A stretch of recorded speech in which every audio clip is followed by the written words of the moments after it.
પટેલ ઈસુ ઇબ્રાહિમ આદમ, હું ઇસ્લામપુર ગ્રામ પંચાયતનો ડેપ્યુટી સરપંચ તરીકે ચૂંટાઈ છે.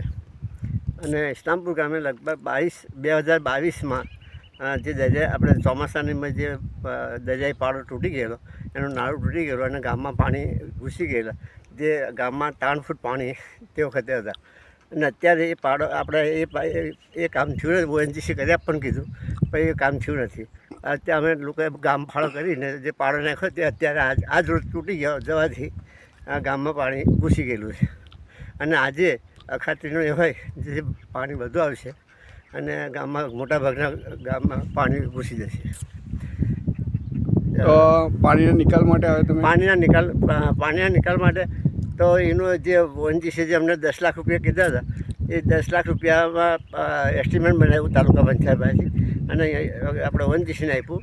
ONGC એવું કીધું, અહીં જોવા માટે આવ્યા લાલવાણી સાહેબ, લાલવાણી સાહેબ જોવા માટે આવ્યા.